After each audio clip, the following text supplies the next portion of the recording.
Қайырлы күн, құрметті әріптестер. Менің аты жөнім Мұртазина Зәуре Сыраковна. Келешек мектебінде қазақ тілі мен әдебиет пәнінен сабақ беремін.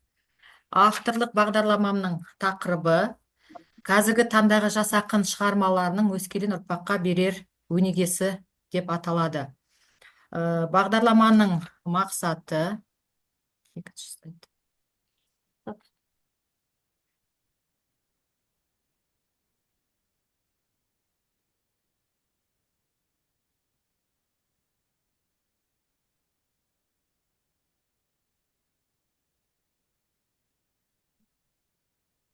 Бағдарламаның мақсаты қазіргі таңдағы жас ақындарымыздың шығармашылығын ұрпақ тәрбиесіне, оқу біліміне, сана сезіміне ықпал ету жолын зерттей отырып, өскелең ұрпаққа насихаттау болып табылады. Өзектілігі енді қаламгерлер мен оқырмандар арасында алтын көпір болу, жас қаламгерлердің шығармашылығын дәріптеу. Енді жалпы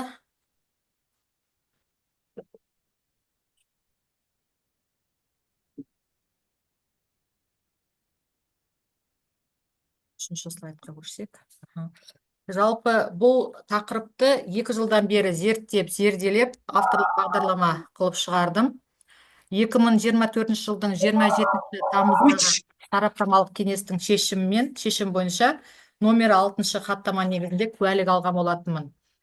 Ал енді неге мен бұл тақырыпты алдым? Себебі өскелең ұрпақ Абай Құнанбаев, Ыбырай Алтынсарин, Ахмет Байтұрсынұлы, Мұқағали Мақатаев сынды ақындарды білсе, жас ақындарды мүлдем білмейді, танымайды да. Сол себептен 34 сағат көлемінде оқушыларға таныстырсам деген мақсатта алып отырмын.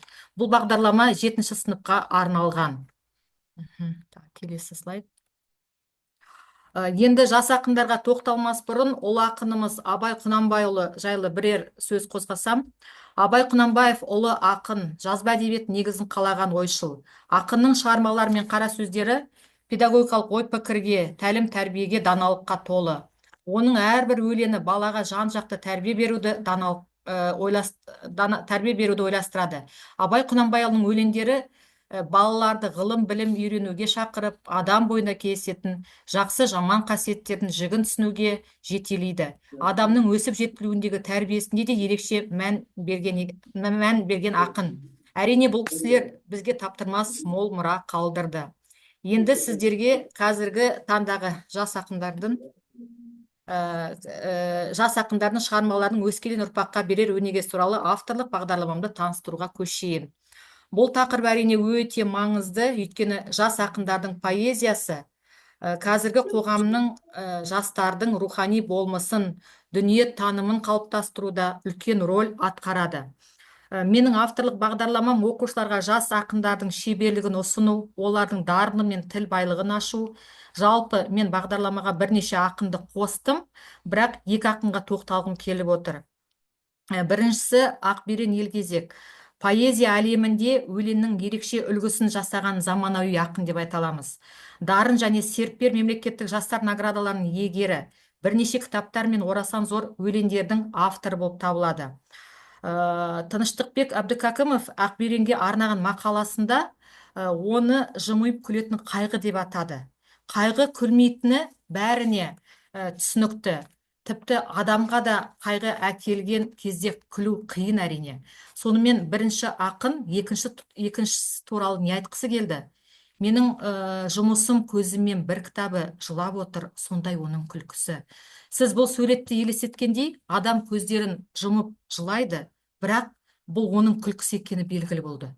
Күлкі мен көз жасы деген сөздер керісінше емес пе? Ол қиялға берілгенде менің мүсінде тынышым жоқ, бір нүктенің мекен етіп тұрғанын, оның түсі мен көрінісін түн ішінде. Ол қиялдайтын сәт туралы айтуға болмайды. Қиял бұл адам әлеміндегі барлық нәрсе туралы ойлана алатын жарқын нәрсе. Әрине, сіз жаман сәт туралы қиялдай алмайсыз. Содан кейін сұрақ туындайды. Неге ол қысылады?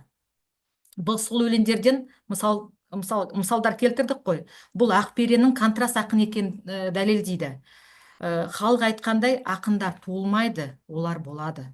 Поэзия бұл адамның табиғатында болатын сыйлық екен даусыз. Бірақ бұл талантты дамытқан да, талантты қолдана алмаған ақындар да бар. Бірақ бұл кісі оны жоғалтқан жоқ. Екінші ақыным Абылай Мауданов туралы аз да болса мәлімет бере кетейін. Қостанай бұқарасы үшін орны бөлек ақын Абылай Маудановтың да әдебиет жолында сіңірген еңбегі мол. Жаста болса әртүрлі тақырыптағы өлеңдері бар.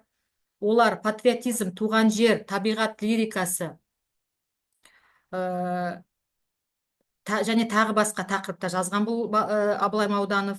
Абылай Маудановтың айтуынша, Абай адам өмірдің әр кезеңінде құбылыс болып еніп тұратын құдірет.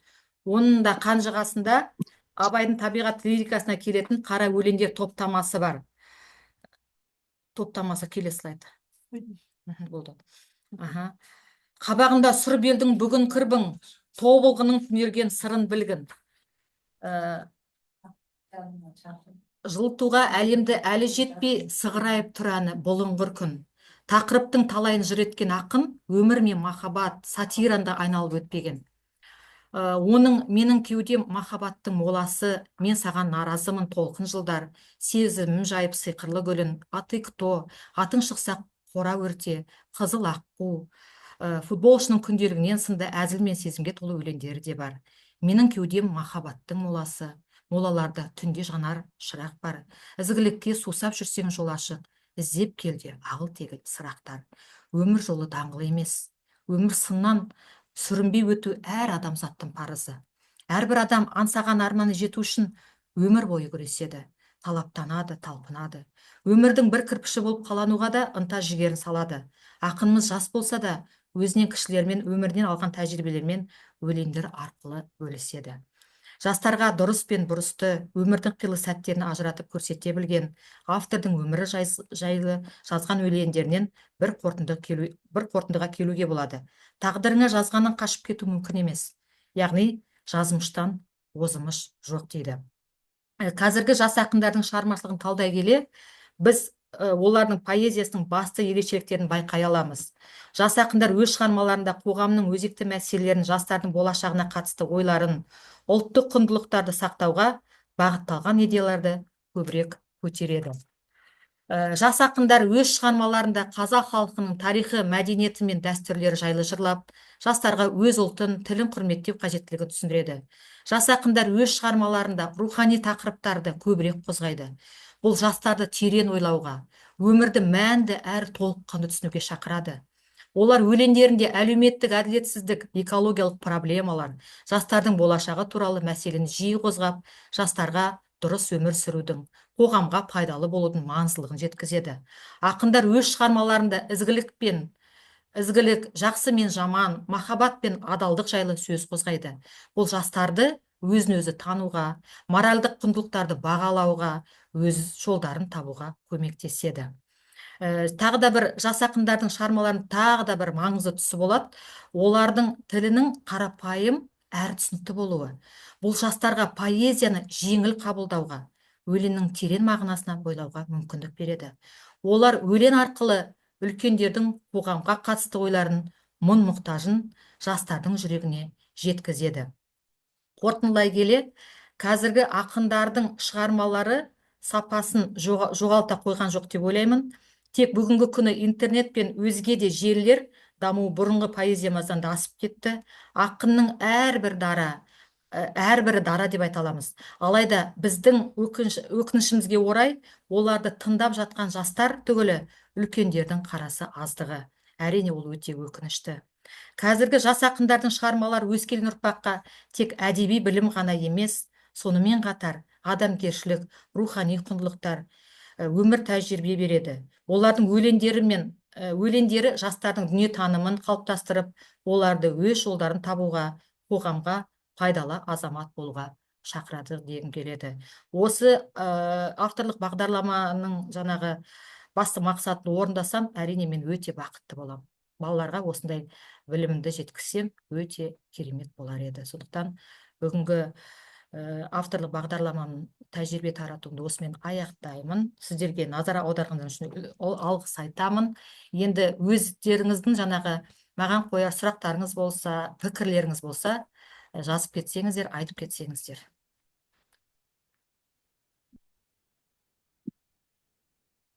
Құрметті Зәуре ханым, бүгінгі сіздің мына Zoom арқылы негізге тәжірибе алмасуыңызға қатысып отырмын.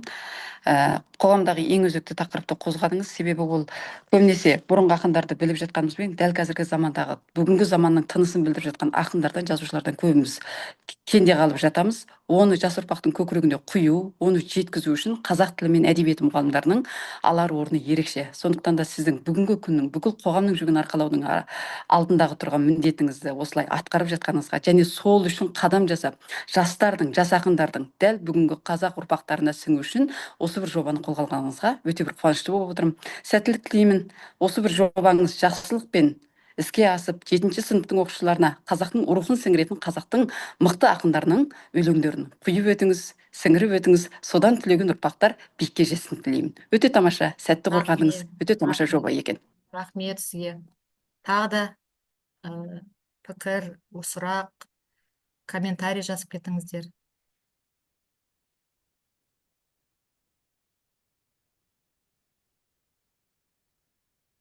Жазира апай, микрофон қоссаңыз. Сәлеметсіздер ма? Зәуре әріптес, сіздің бүгінгі көтеріп отырған естіп тұр ма менің дауысым? Естіліп тұр аға, айта Естіп беріңіз. тұр. Көтеріп отырған тақырыбыңыз өте бір өзекті тақырыптардың бірі деп ойлаймын.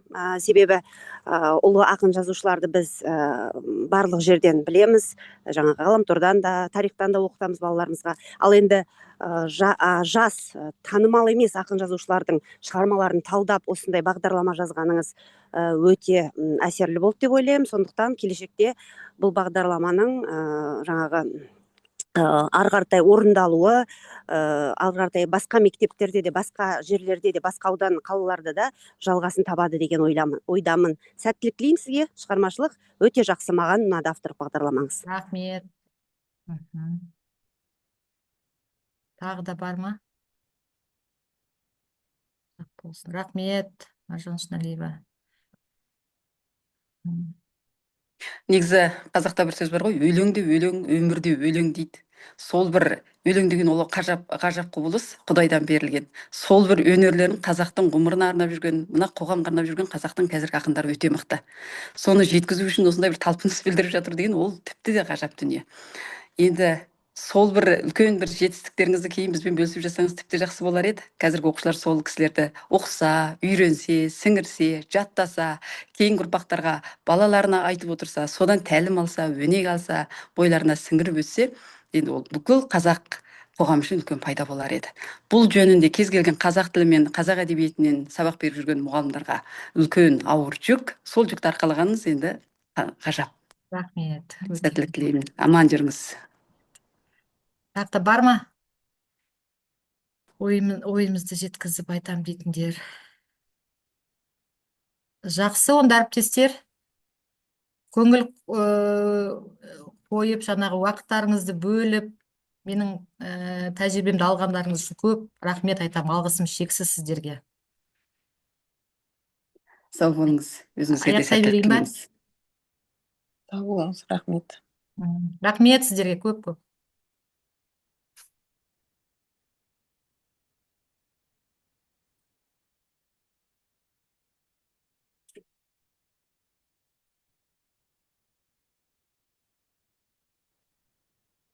Рахмет сізге де ақпарат үшін.